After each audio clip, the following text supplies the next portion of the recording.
A gravação já começou, É, pelo que mas o eu Sérgio vai gravar entendi. e eu também, por uma Tá bom, questão são de duas gravações, segurança. então. Bom, gente, boa noite a todos. Uma alegria nós estarmos aqui juntos. A ideia é que comecemos a unir as nossas lojas do Rio de Janeiro e de Niterói também, que de vez em quando a gente faça um trabalho conjunto, porque isso é muito importante.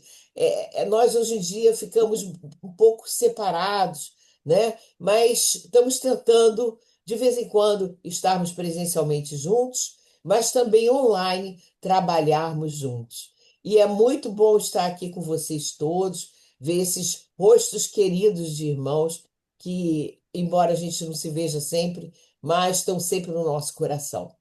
E hoje nós estamos recebendo o nosso irmão Eduardo Iver, que dispensa apresentações, mas é uma pessoa que tem um trabalho lindo com o meio ambiente, né? Trabalho mesmo até dele, pessoal, e que é uma das pessoas que mais conhece Krishnamurti também na Sociedade Teosófica.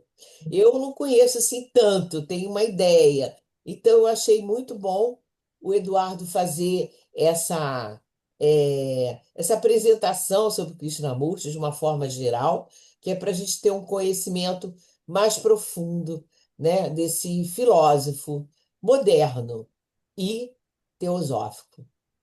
Então, Eduardo, seja bem-vindo.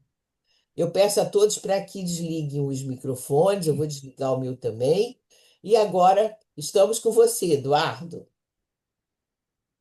Eu agradeço muito, Regina, esse convite para estar com vocês e trocar ideias sobre aquele que, para mim, é o maior instrutor da nossa era, Jiddu Krishnamurti.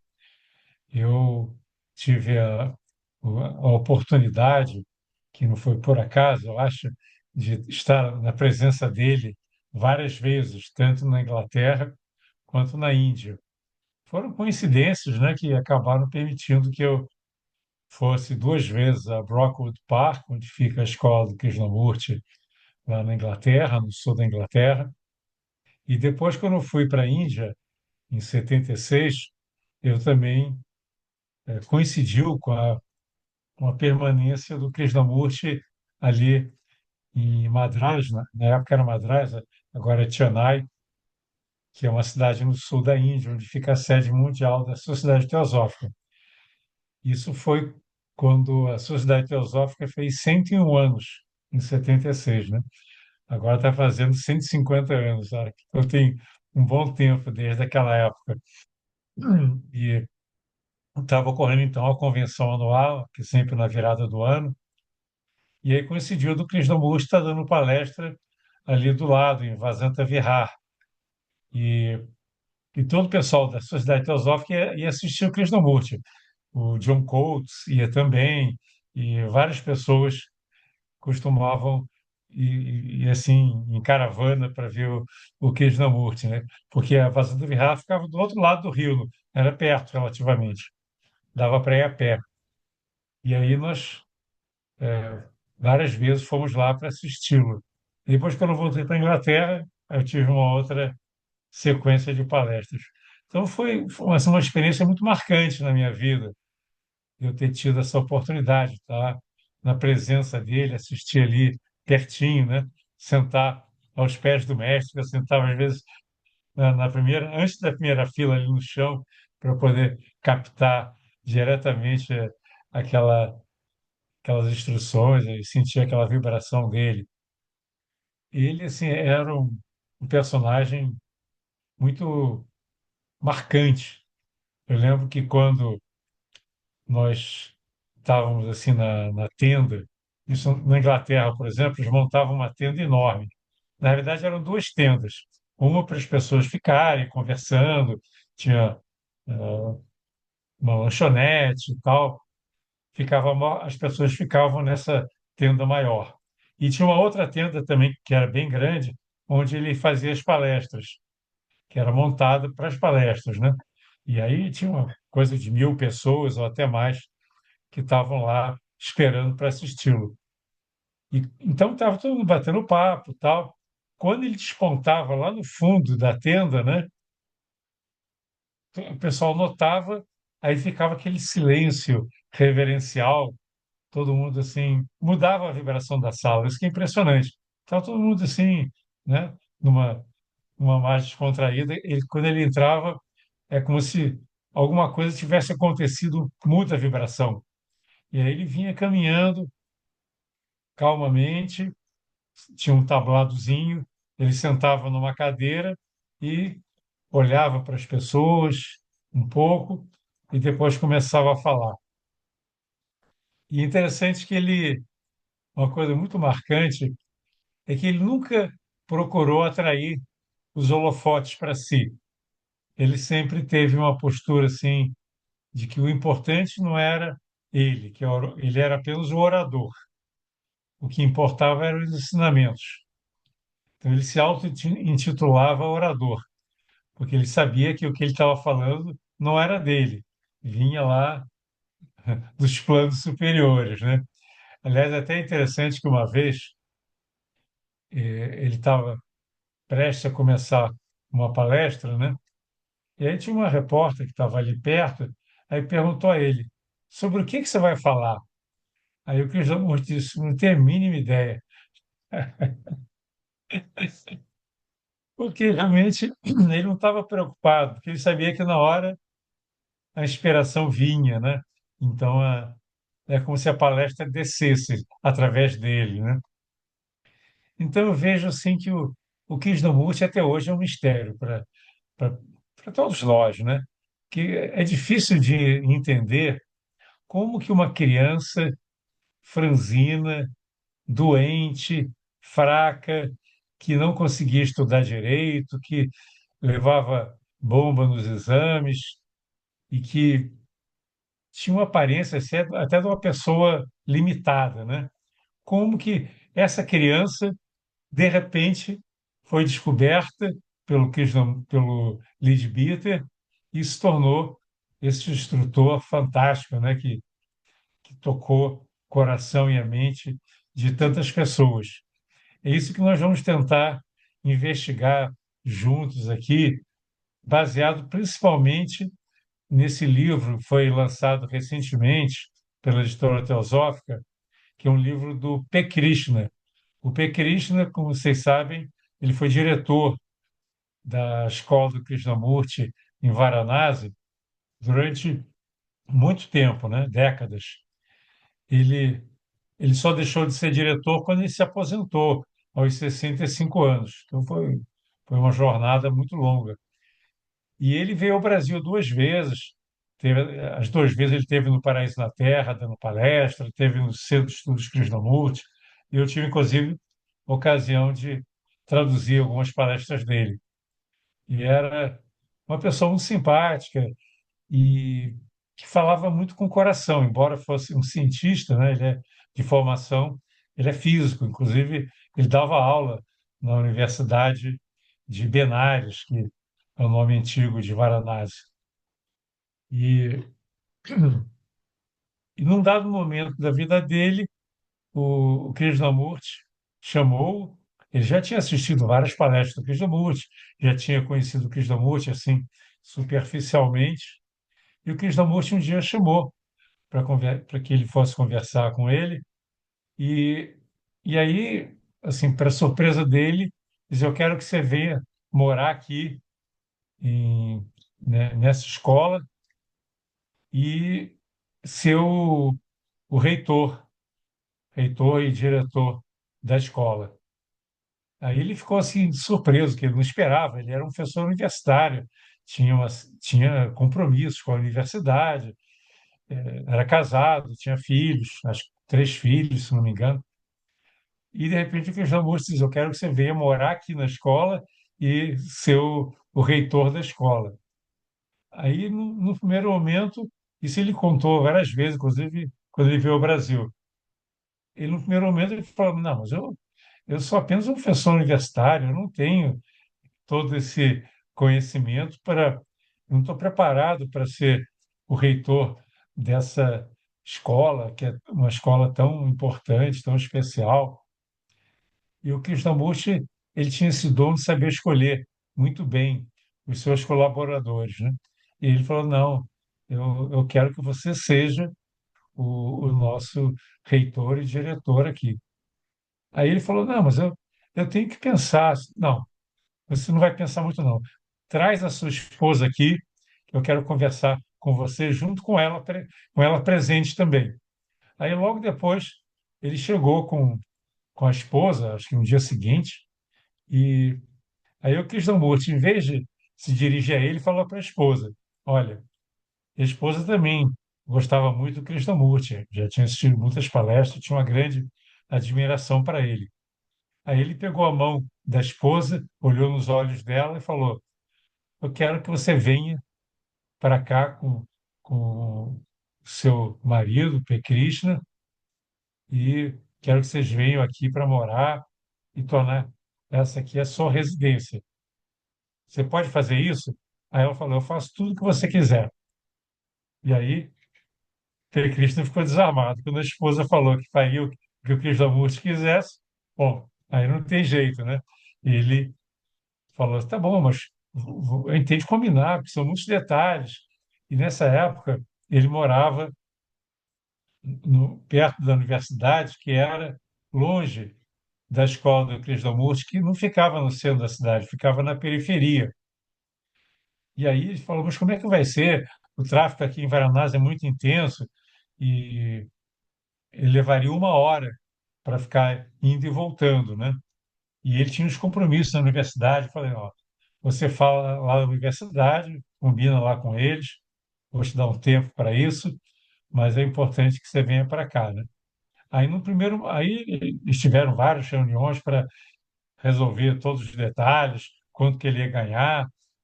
No início eles ofereceram um carro para ele poder ir e voltar, e a esposa também, quando pudesse vir periodicamente. E mas ele não quis. Ele falou: eu não quero ficar com carro, porque se eu ficar com carro, vai parecer que eu estou me aproveitando da Fundação Krishnamurti. E não basta eu ser honesto, eu tenho que parecer honesto também. Então, eu quero que você, em vez de me ceder o carro, você incorpore o valor do carro no meu salário e aí eu alugo o carro.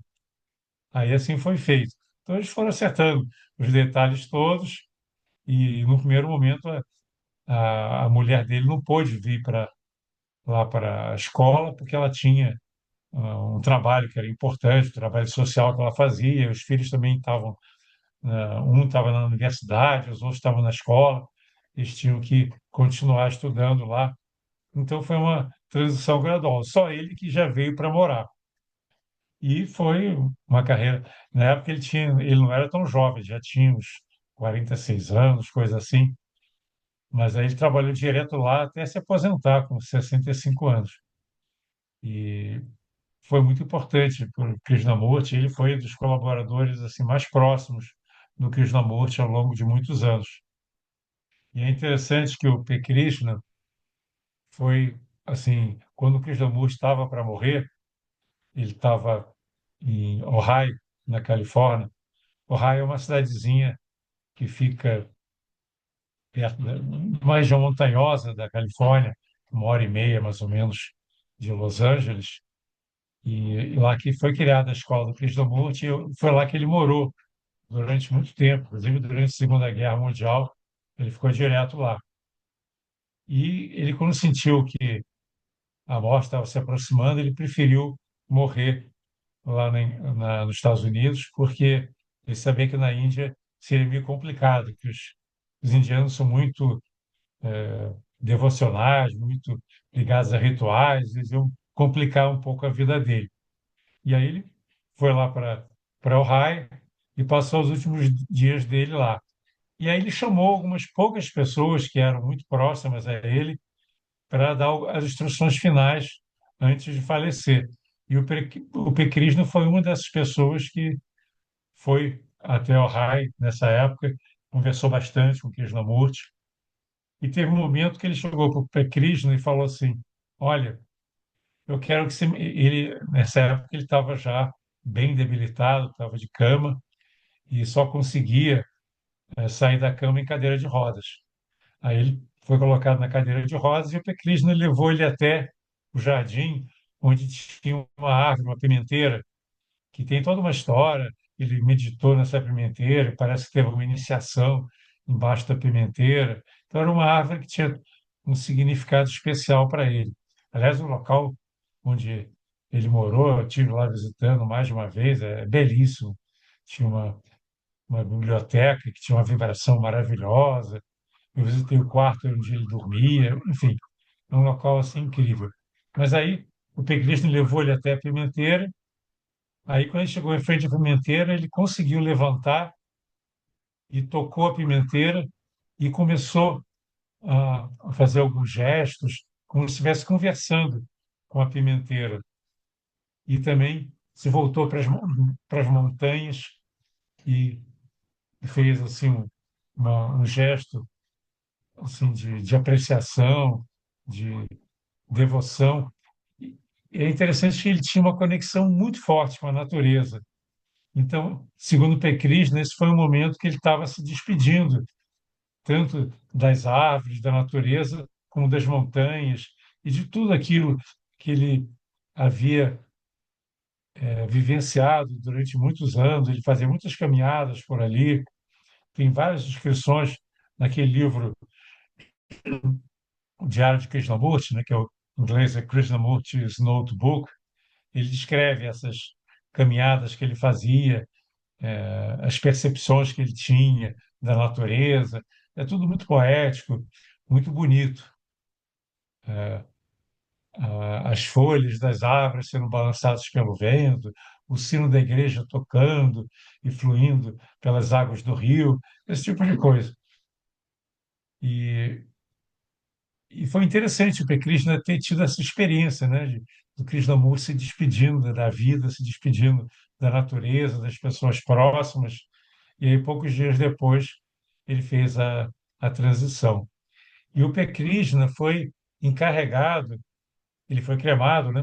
E aí as cinzas dele foram levadas para a Índia.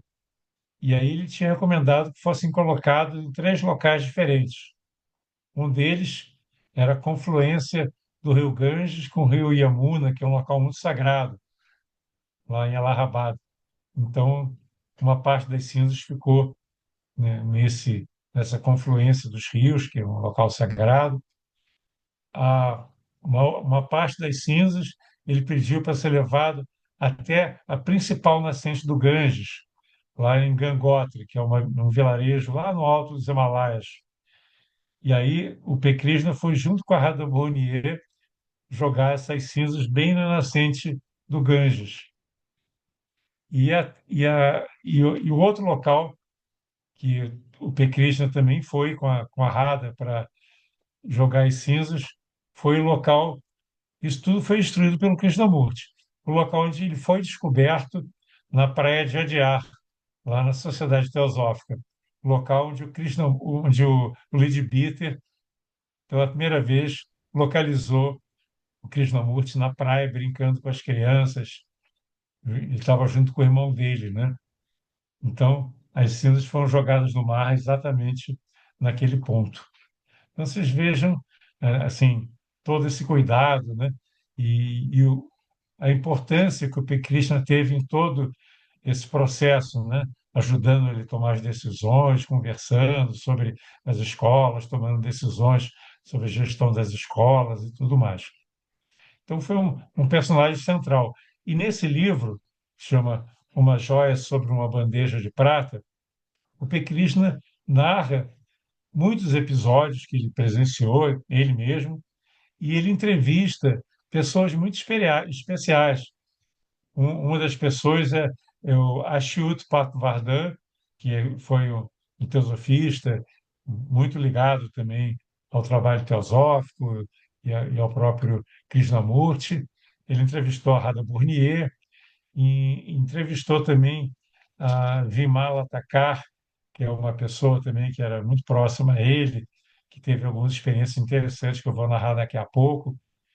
E ele teve uma conversa, ele, Krishnamurti, David Bohm e mais uma outra pessoa que também conversaram sobre uma série de assuntos, e esse diálogo está reproduzido no livro. Então, esse livro é uma joia mesmo, eu recomendo que vocês leiam, né? Está à venda na Editora Teosófica, porque ele tem um monte de revelações sobre a vida do Krishnamurti, as experiências, né? E dá para nós entendermos um pouco mais quem foi Krishnamurti, porque isso é um mistério, né? Como é que uma criança doente, quase que deficiente, né, que não conseguia passar na escola, que tinha dificuldade de se expressar, que era meio aéreo e franzino, como que ele se transformou no que ele foi, né? É algo assim impressionante isso, né? E como que o, o Leadbeater conseguiu perceber nessa criança no meio que estava no meio de um monte de outras crianças que esse seria o ser que poderia vir a ser o canal do instrutor do mundo. Isso, tudo isso é um mistério, né? Segundo o Krishnamurti, ele tinha uma aura extremamente brilhante. O irmão dele, o Nityananda, também tinha uma aura brilhante, mas a dele era mais brilhante.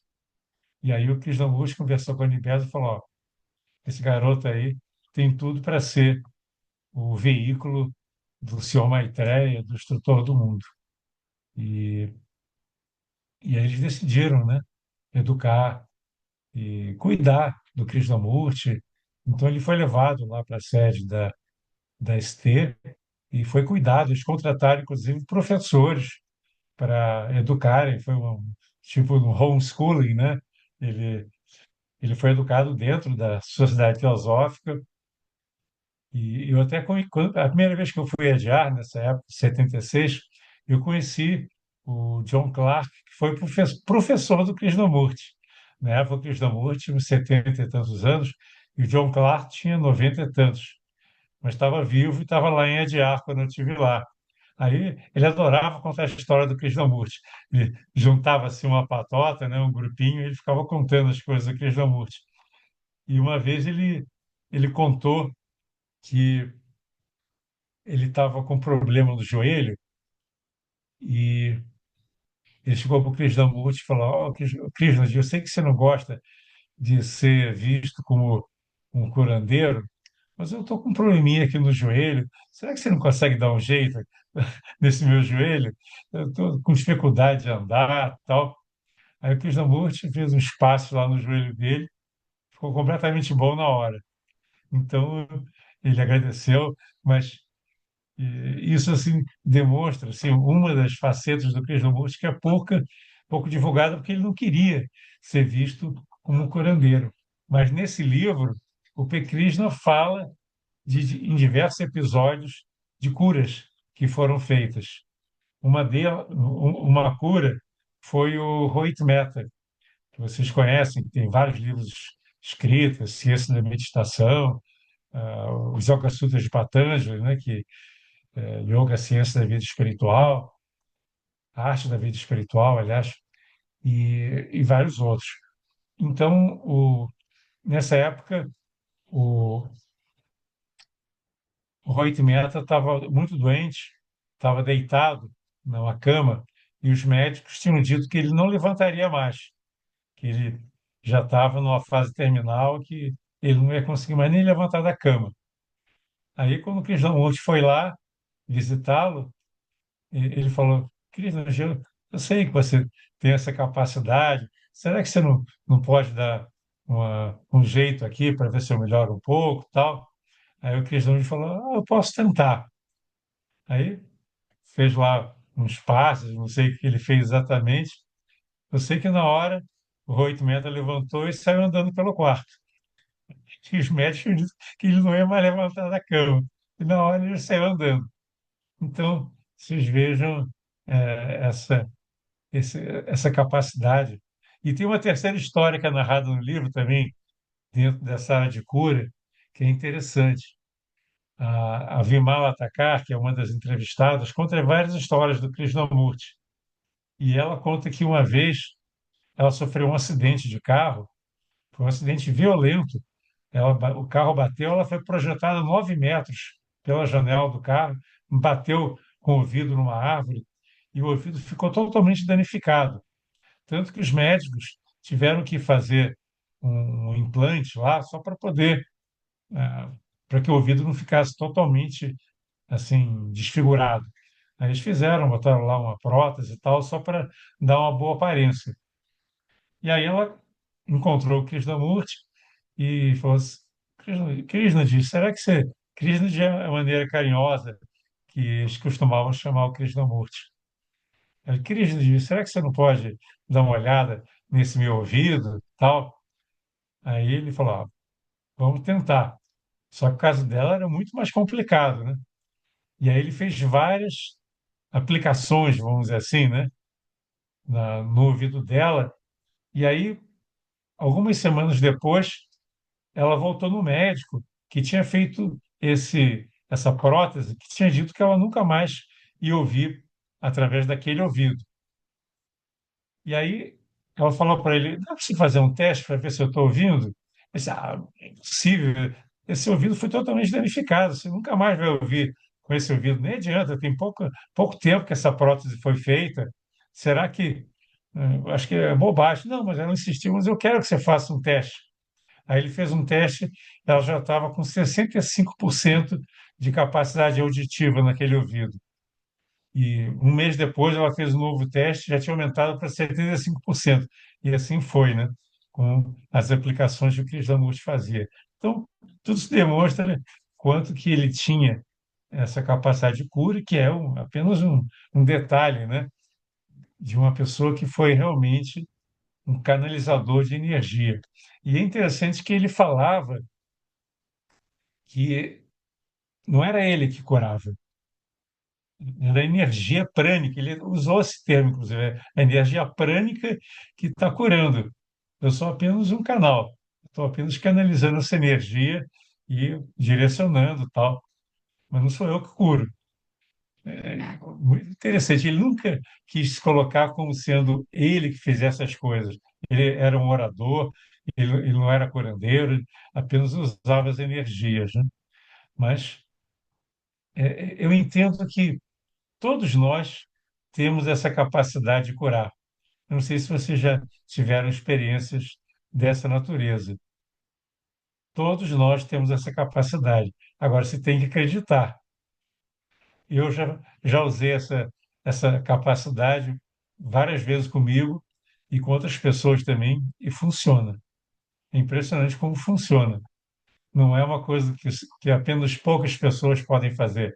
Se você acreditar e usar a sua concentração e conseguir canalizar a energia, você pode se autocurar e curar outros também.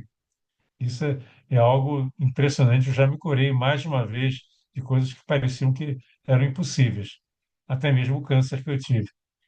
E já curei, eu já rompi o meu manguito rotador, que é esse ligamento aqui do ombro. O médico falou que não tinha jeito, tinha que botar um pino e tal. E eu, através do poder da mente, fisioterapia, acupuntura, eu me curei completamente. Então, esse dom todos nós podemos ter, se nós acreditarmos. E o Krishnamurti certamente tinha uma escala bem maior do que as pessoas comuns, né?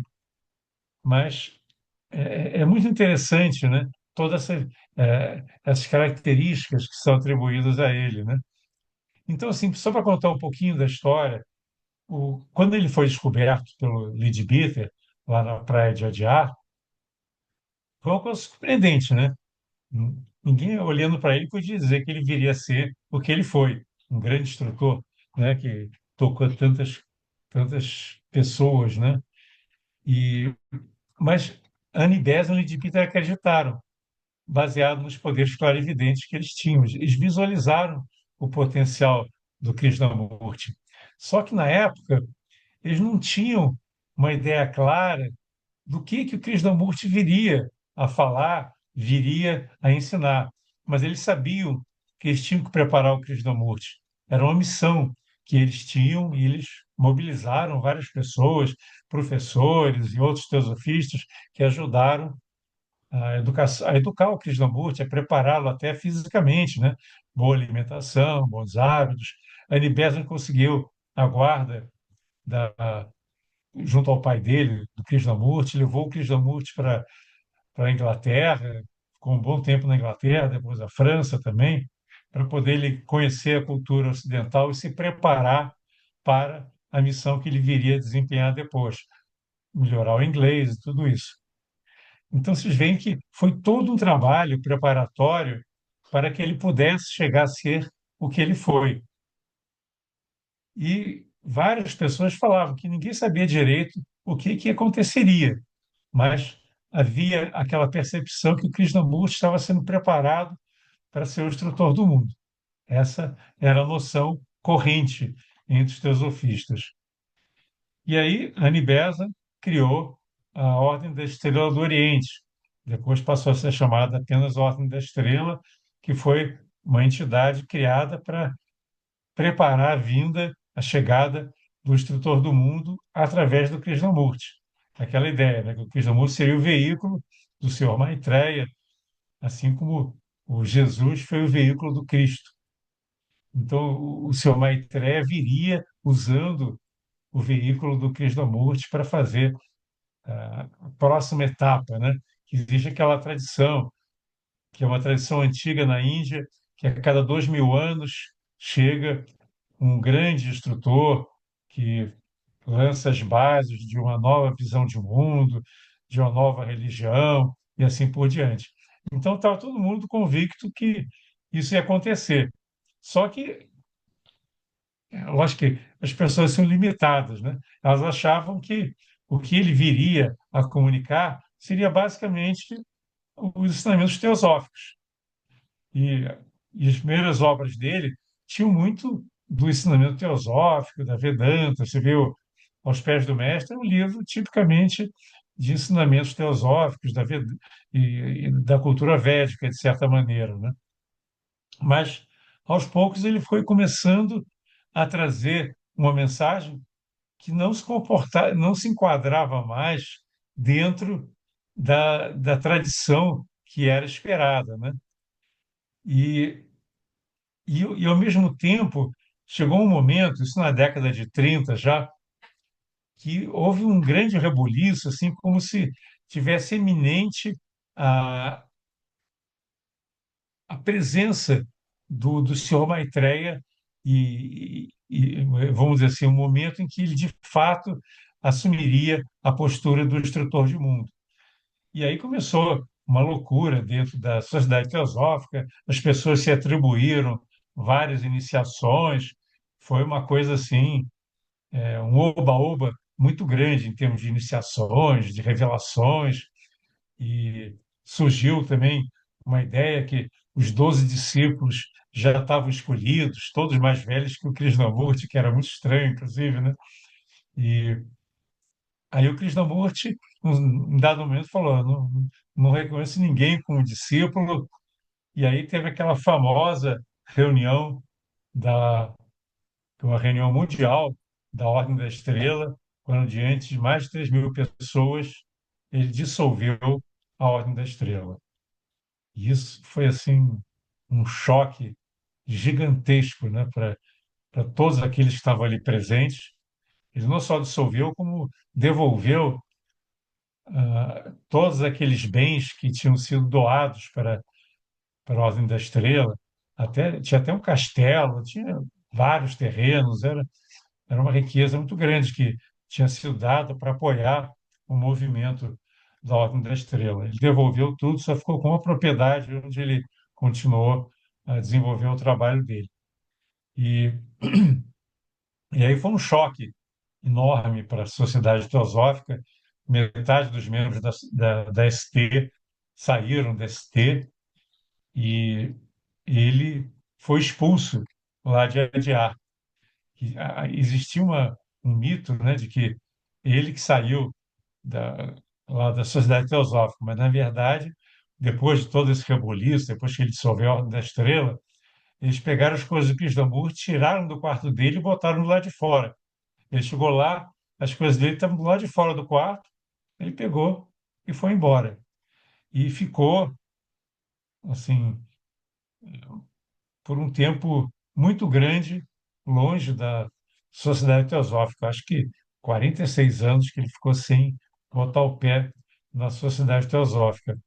Ele só voltou a visitar a Sociedade Teosófica quando a Radha Burnier assumiu em 1980, o primeiro mandato dela, que ela foi presidente durante décadas, né? E, e então ela foi convidada, ele foi convidado pela Radha para voltar até ST e, e aí deu palestra na convenção e tudo mais.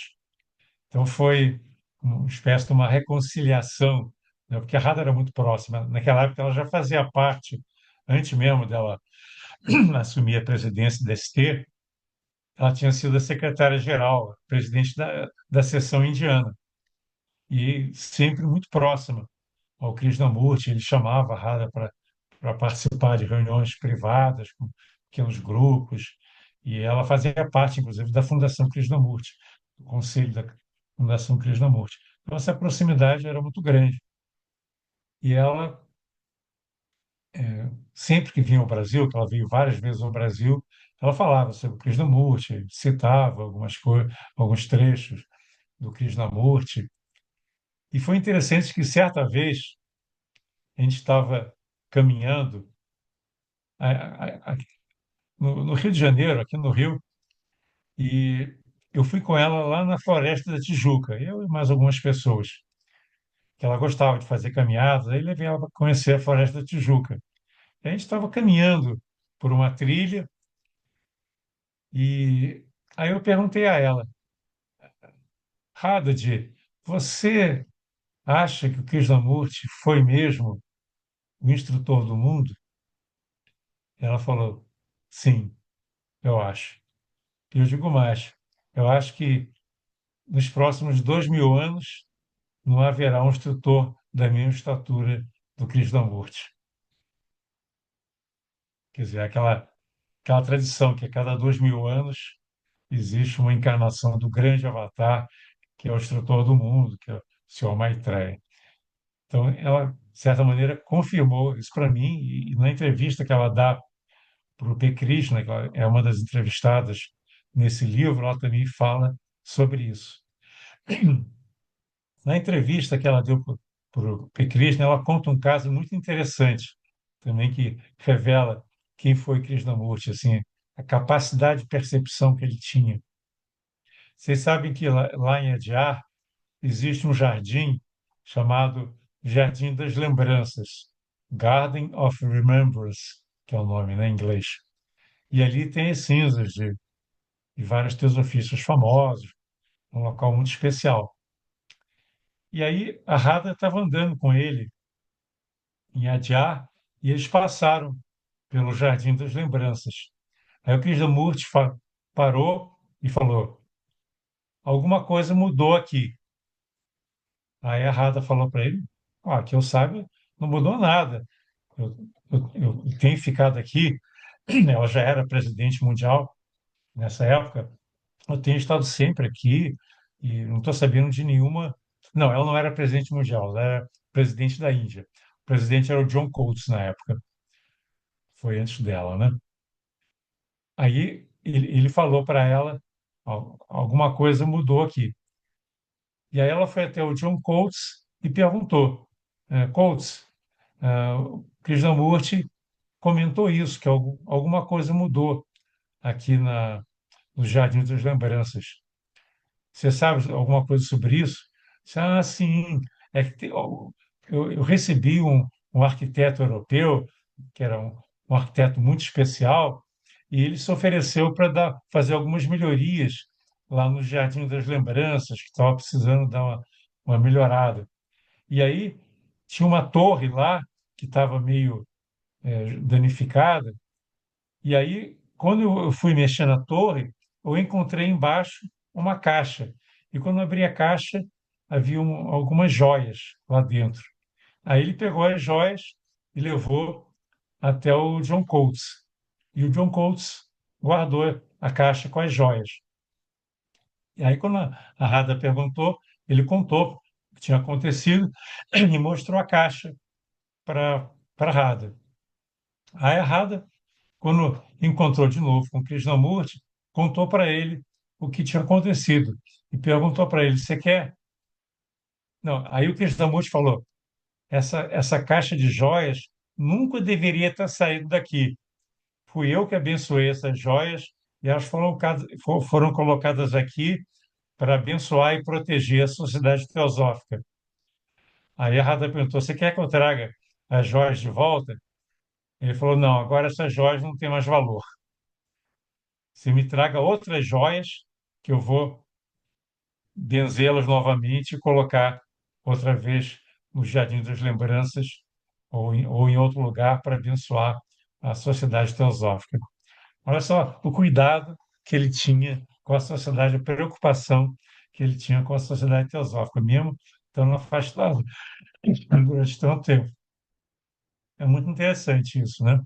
E a percepção que ele teve só chegando no local, ele sentiu que alguma coisa tinha mudado, embora aparentemente tivesse tudo igual. E nem a Radha sabia que estava com ele. E assim foi feito, né? Ele abençoou as joias e as joias foram enterradas novamente. Então, e isso demonstra, assim, uma outra faceta, né, dele como um ser com poderes também, né? Quando eu estive em Adyar, eu fui visitar o templo hindu. Quem já foi a Adyar deve ter ido ao templo hindu. É um templo muito especial, porque todos os templos hindus são dedicados a uma deidade, ou Shiva, ou Vishnu, ou qualquer, ou Ganesha. Mas esse templo, ele é diferente de todos, porque em vez de ter uma deidade, no altar você tem uma luz, você tem uma lâmpada que fica permanente acesa. Então, a ideia é que a divindade está por trás da luz e não por trás de uma imagem. Então, é um templo dedicado à luz divina. Aí o Pedro, que me mostrou isso, né, o Pedro Oliveira, chamou, olha aqui, quem consagrou esse templo? Tinha uma plaquinha, esse templo foi consagrado por Jiddu Krishnamurti e com a data. Olha só, quando ele morava em Adyar, ele consagrou o templo hindu. Então, tem algumas coisas assim muito interessantes na vida do Krishnamurti, né? E ele realmente, quando ele dissolveu a Ordem da Estrela, ele, ele começou a trazer para o mundo uma, um tipo de ensinamento de uma profundidade que não existia até então, né? E ele realmente, isso é uma percepção que eu tenho também, de que ele trouxe um ensinamento que seria o ensinamento da nova era, vamos dizer assim, da era de Aquários, um ensinamento que dá a tônica do nosso momento de vida atual. É o tipo de ensinamento que nós precisamos nesses dias de crise, nesses dias em que tanta coisa está acontecendo no mundo, né? Ensinamentos como nós somos o mundo. Nenhum instrutor tinha falado isso, né? Nós somos o mundo.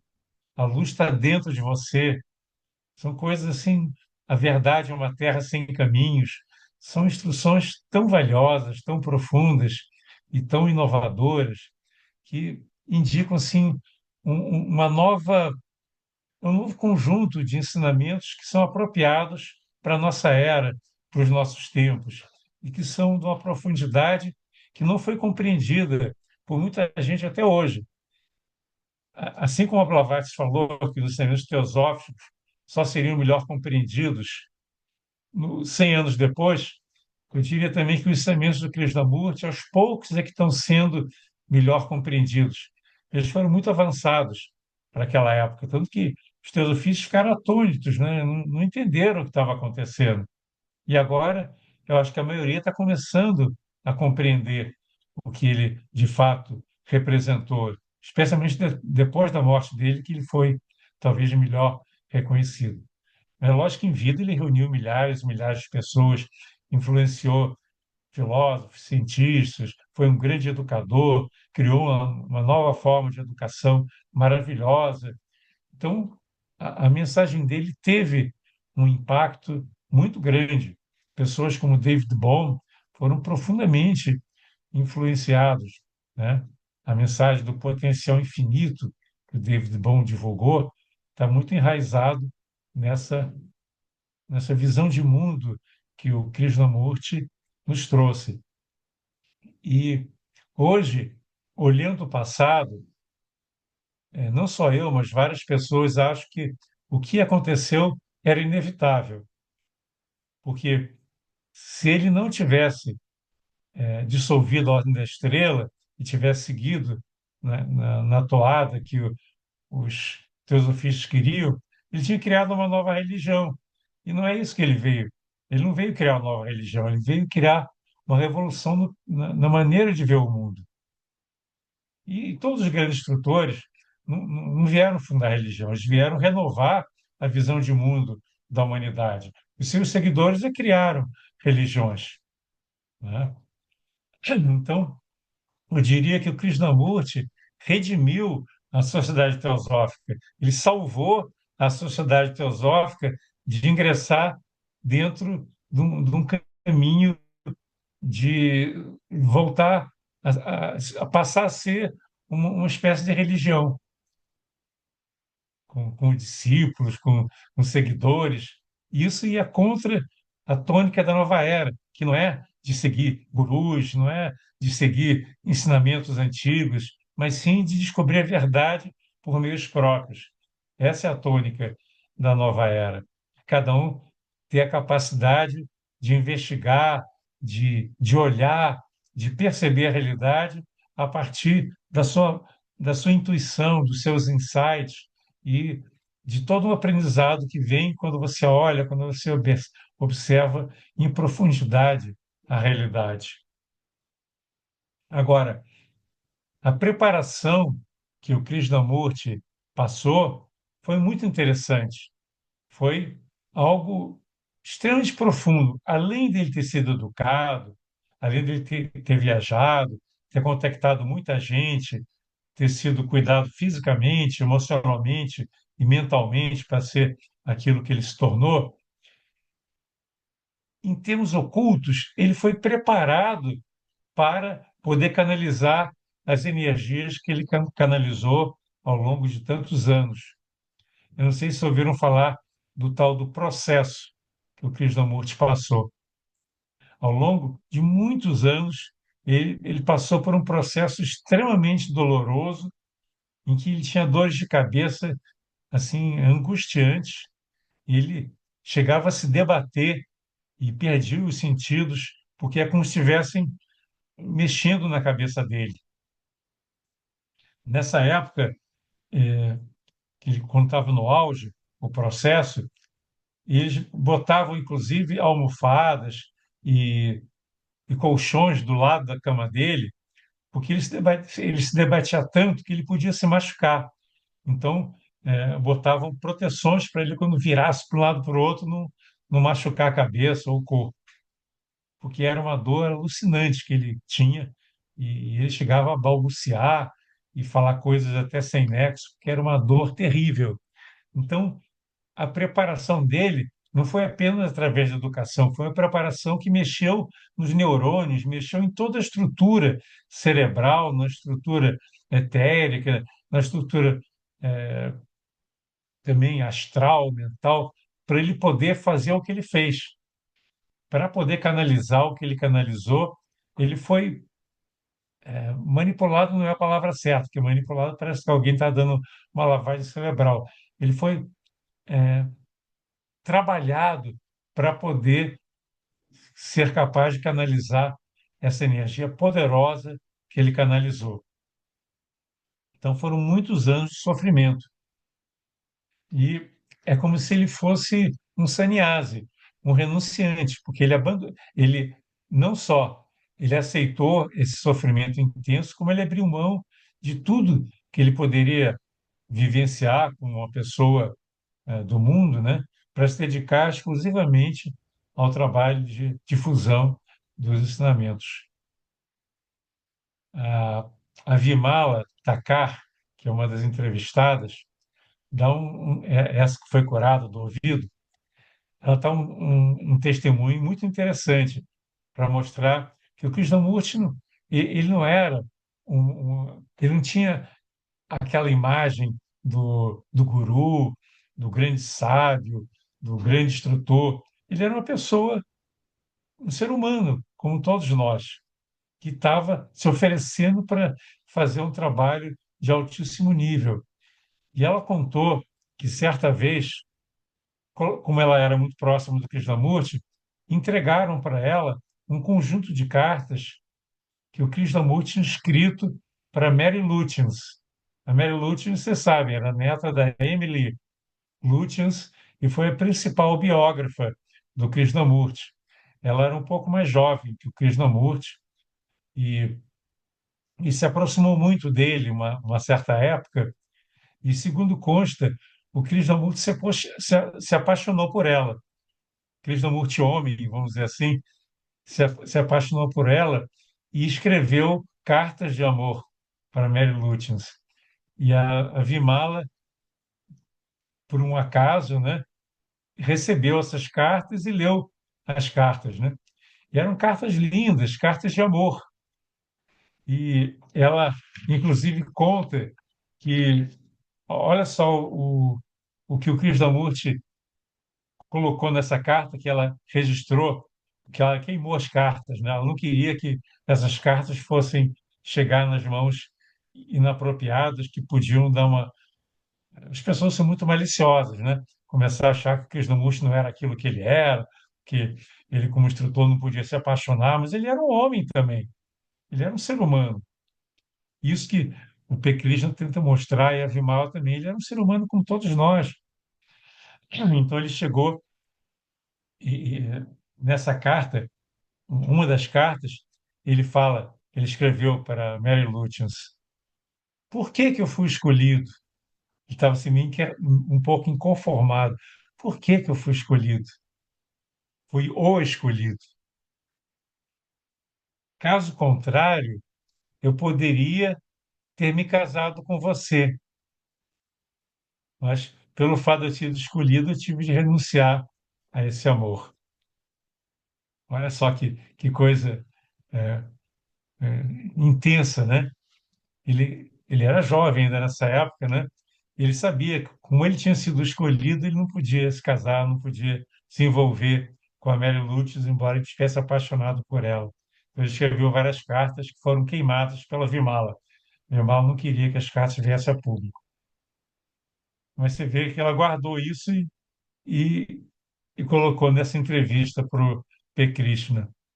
Então, vocês veem esse lado humano do Krishnamurti, né? Ele era ao mesmo tempo um veículo, mas um ser humano que tinha sentimentos, que gostava de ir ao cinema, gostava até de ver filmes policiais. As pessoas me diziam, poxa, Krishnamurti, você é tão elevado, gosta de ver filme policial no cinema. Ele gostava. Ele gostava de se vestir bem. Então, tem um caso até que a Vilmala conta que é muito interessante. Diz que um dia, lá na Suíça, ele ia muito à Suíça para dar palestra lá em Sanin. Então, tem uma cidade próxima de Sanin chamada Gstaad, em que tem uma série de lojas, um comércio. E um dia a Vimala chegou na loja e encontrou e viu o Krishnamurti escolhendo gravata. Ela até achou um pouco estranho, né? O Krishnamurti escolhendo uma gravata.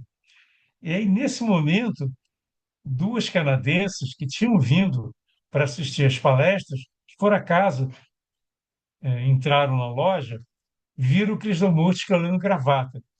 Aí falaram uma para a outra: o quê? O Krishnamurti escolhendo gravata? Ah, então ele não é nada daquilo que a gente pensava. Vamos embora. O instrutor do mundo que vai ficar preocupado em escolher gravata, vão embora. Aí pegaram o trem e foram embora, em vez de assistir, de assistir as palestras. Você vê o preconceito, né? Os não podiam se dar o luxo de ir para uma loja escolher uma gravata para ficar bem vestido. Então, Isso demonstra tanto o preconceito, aquela imagem falsa de que um, um ser perfeito tem que se comportar de determinadas maneiras. Isso não é verdade, né? Você vê, isso aconteceu com Blavatsky também, né? Blavatsky não era uma pessoa perfeita. Era uma pessoa muitas vezes mal-humorada, era uma pessoa que tinha modos assim, às vezes estranhos, às vezes se irritava à toa. No entanto, ela foi preparada também, ela foi para o Tibete, foi trabalhada pelos mestres para poder fazer a canalização que ela fez dos ensinamentos, escrever a doutrina secreta. Ela foi preparada, ela passou por um processo que não é muito divulgado, porque na época isso não foi registrado como foi registrado do Krishnamurti, né? Mas ela passou por isso também. E ela só foi capaz de escrever a doutrina secreta porque ela passou por esse processo de treinamento e de trabalho, né, lá no Tibete. Eu visitei, inclusive, o monastério em Shigatse, onde ela morou durante um tempo e foi treinada lá. Mas vocês veem que existem sempre dois lados dentro de um grande ser. Um lado é o ser humano e outro lado é o ser que se ofereceu para ser um instrumento de uma consciência maior. E o Krishnamurti tinha esses dois lados. E nós temos que quebrar um pouco essa imagem de que um grande ser tem que só ficar rezando o tempo todo, só meditando. Não é assim, não é? Bom, tem muitas coisas que nós poderíamos comentar, né, dentro desse, desse livro que ele traz, mas eu queria reservar um tempinho para a gente trocar ideias, porque esse é o objetivo do nosso trabalho, né, de investigar juntos, né? E eu acho que, na verdade, nós nunca vamos saber quem foi Krishnamurti de uma forma plena. Apenas sabemos que ele teve um papel fundamental dentro da história da humanidade. E eu vejo dessa maneira, mas ninguém é obrigado a acreditar que ele foi qualquer coisa. As pessoas podem achar até que o ensinamento dele não tem valor, cada um é livre para achar o que quiser, mas não deixa de ser um mistério, né? O que aconteceu com Krishnamurti, a maneira como o treinamento dele foi feito, esse processo, o que estava acontecendo de fato dentro dele, como é que aconteceu, quem que fez isso, por que ele passou por tudo isso, por que ele foi obrigado a renunciar a uma vida normal para poder se dedicar aos ensinamentos, né? Então, são muitos mistérios, né? E alguns instrutores, inclusive, alguns pensadores caracterizaram o Krishnamurti, né? Talvez a melhor característica do Krishnamurti é que por trás dele havia um mistério. E esse mistério é incognoscível. Nós nunca vamos conhecer esse mistério que está por trás do Krishnamurti. Ele, inclusive, né, no livro num dos livros da Mary Lutyens, ele reservadamente comenta com das pessoas próximas, né, que ele, esses ensinamentos vinham de outra dimensão. Ele não falava assim em público, né? Mas certa vez ele falou, é como se fosse aquilo que os cristãos chamam de revelação. Olha que interessante. Ele identificou que o que ocorria com ele é como se fosse uma revelação, algo que vem de uma outra dimensão, de um outro plano, mas que vem através dele. Mas ele se recusava a achar que ele era uma pessoa diferente dos outros. Ele não era um freak, como ele certa vez perguntava: você é um freak, você é uma pessoa normal? Não, eu sou um ser humano como qualquer outro. E ele dizia que todos os seres humanos podem ter a experiência que ele teve. Só que eu acho isso aí é uma afirmativa que eu tenho uma certa dúvida. Eu acho que nós não teríamos nunca a capacidade de ser o que ele foi. Mas ele dizia que todo ser humano pode chegar lá. E aí, pessoal, o que é que vocês dizem? Nossa, eu achei maravilhoso. Não conhecia muito assim alguns detalhes e ficava sempre na dúvida se ele teria perdido é, assim uma ligação com o superior, né, com uma outra é, realidade. E a gente vê claramente que não é nada disso, que ele realmente tinha uma ligação com algo que talvez ele nem soubesse compreender direito até que ponto ou como era, né? Tanto que ele falava que nós podemos ser iguais a ele, e eu também duvido, não acho não. Não sei, só se depois de muitas encarnações. É muito diferente. Mas eu gostei demais assim da forma abrangente que você nos apresentou o Krishnamurti. Eu tive em Adyar com você, né, naquela viagem que eu fiz, e eu lembro que nós visitamos uma casa onde ele morou, dentro, né, do parque, lá em Adyar. E tinha um apartamentinho dentro daquela casa que a Anibésis preparou, que tinha uma cozinha, que tinha tudo organizadinho. Aí que o pessoal falou, olha, o Krishnamurti morou aqui com o irmão também, no tempo que ele era criado pela Annie Besant. E é muito interessante isso, é uma ligação muito importante. Eu acho que eu mesma preciso estudar mais sobre ele. E concordo que ainda bem que ele desistiu daquela Ordem da Estrela, porque ficaria uma mesmice e completamente incompatível com o tempo que nós vivemos, que ele viveu e que nós vivemos até o dia de hoje, que é completamente diferente e precisa de instruções novas. Normal. É isso, gente. Você Eu vê quero que que vocês falem. você vê que Cristo, quando veio, ele não foi aceito pelos seus também. Foi até crucificado. O caso dele foi bem pior, né? Opa, O foi povo bem pior. judeu, que é o povo dele, né? É, Fez, porque ele perseguiu, quis encarar a crucificou, ordem, né? torturou. Quer dizer, ele não foi compreendido pelos seus. E o Krishnamurti também não, no início. Agora, eu acho que agora os teosofistas estão começando a compreender quem foi Krishnamurti. É verdade. É, é, é, posso falar, eu só não posso aparecer, que eu fui ao dentista, tô toda inchada. Tá bom, Maria.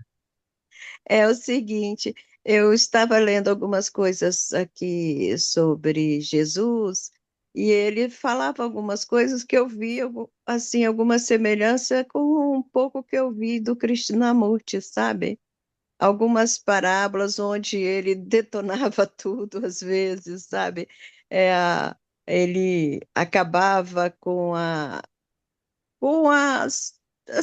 algumas tradições lá, algum orgulho do, inclusive dos judeus em relação a que eram vários grupos diferentes também dentro dos judeus, como o povo escolhido. Ele acab... ele fez várias, assim, eu falei assim, nossa, olha aqui, ele é um revolucionário que eu vejo o Krishnamurti muito como revolucionário, né? Ele também, aquela passagem no templo que os vendilhões do templo me lembra essa dissolução com a Ordem da Estrela, sabe? O pouco que eu sei É, dele, sabe? Que eu sei foi um não, pouco, Krishnamurti foi um pouco mais light, né? É, ele mais também ou menos. encarou menos as pessoas, não desafiou, ele simplesmente passou a sua mensagem. E o poder não foi contra ele, né? O outro tinha o poder, era mais complicado o negócio. Mas todos esses seres Pois é. realmente são muito especiais. E eles não vêm destruir, eles vêm acrescentar, mudar, para um novo padrão de ser humano que chega. Eu vejo muito assim também. Pois é, mas quando ele dissolveu a Ordem da Estrela, para muita gente é como se ele tivesse puxado o tapete, como se É, tivesse destruído todo um trabalho que tinha sido construído ao longo de anos, né? Para muita gente foi essa a percepção. Agora acabou tudo. E, na verdade, estava começando. nada a ver. Eu coloquei até na chamada aquela foto da praia, né? Da praia de Jadiara, ele olhando o mar ali naquele lugar onde ele foi descoberto, vamos dizer assim, né? Muito Pois é. interessante. Eu acho que ele No estava local. dando rumo, né?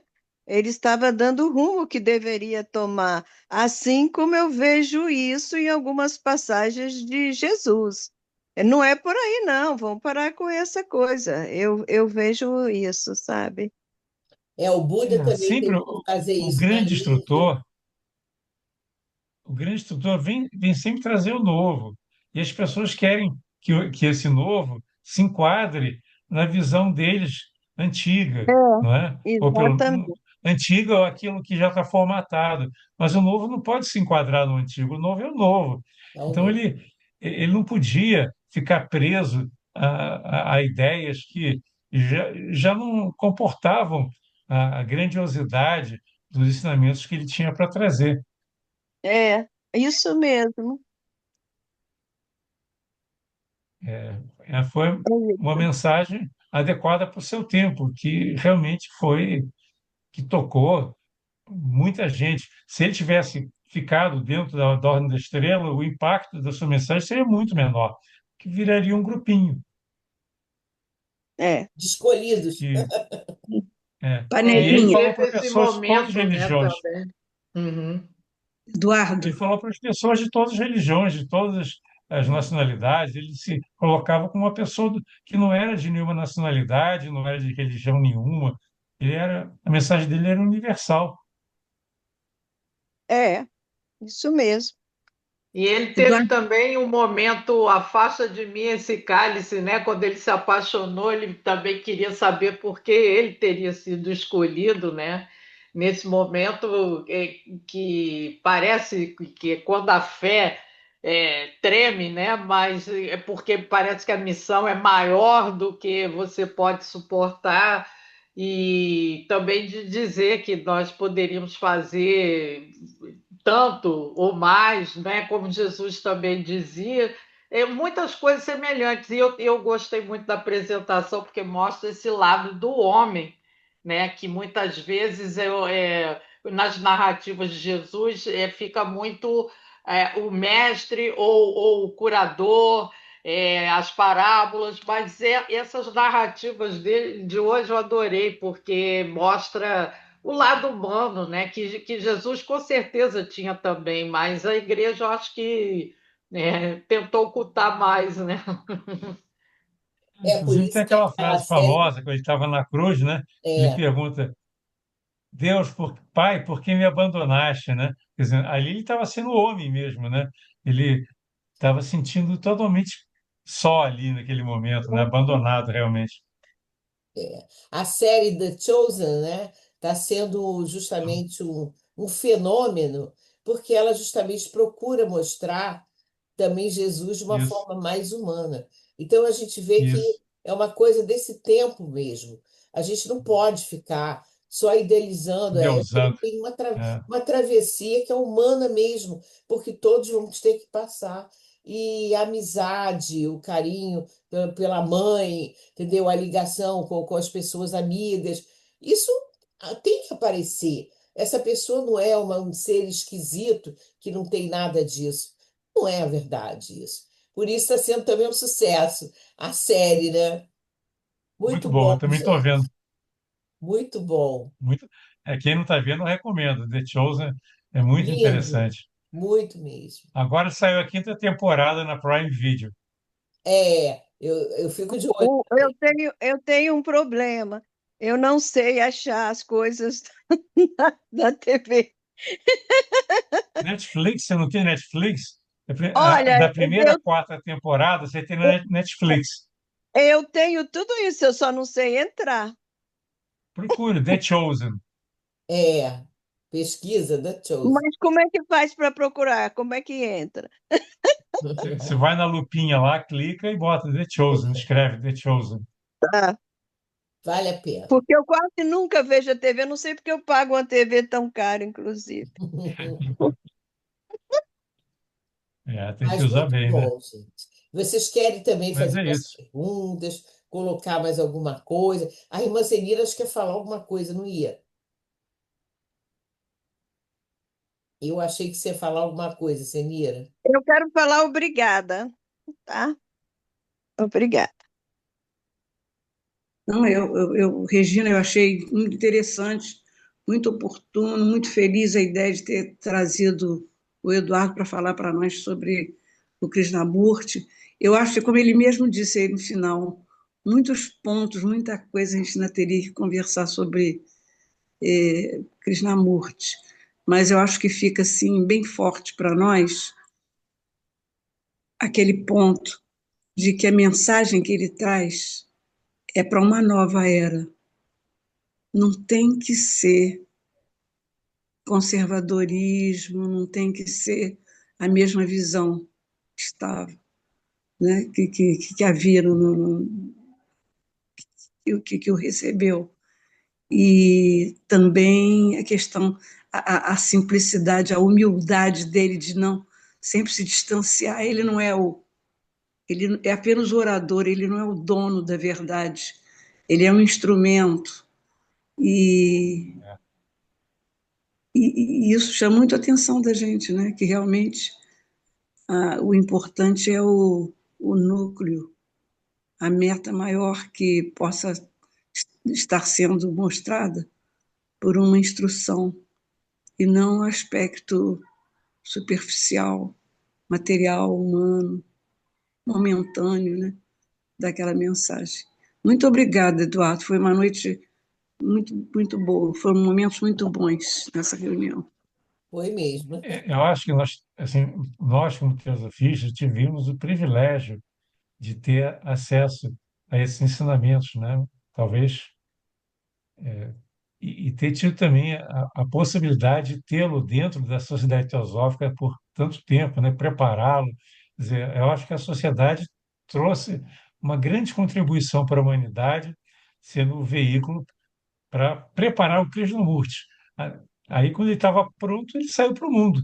Mas todo o trabalho preparatório foi feito pelos Foi. teosofistas. Então, é uma honra ter tido essa, como entidade, ter tido esse, esse papel tão importante, né, de preparar um instrutor desse quilate. É verdade.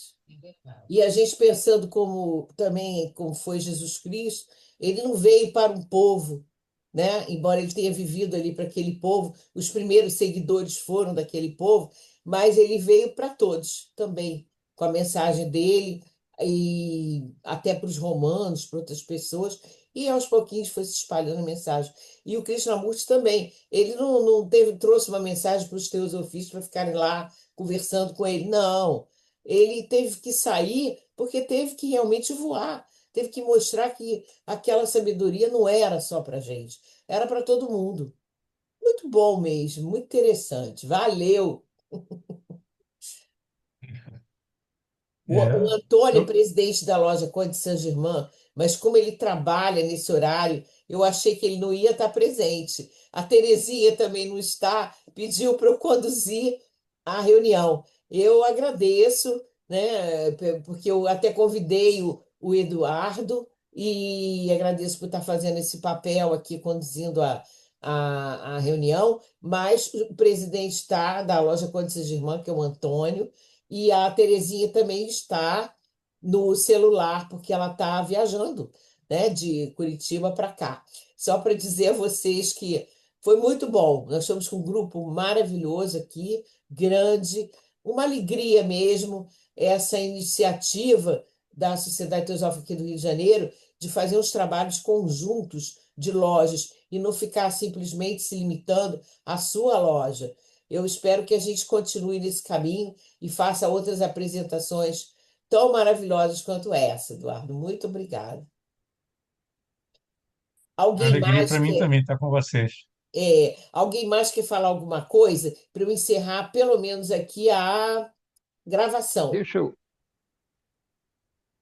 Dá tempo ainda para fazer uma perguntinha aí, não dá? É, Eduardo, eu sou devoto de Ramana Maharaj, tá? Tenho aqui até uma espécie aqui no altarzinho dele e tal.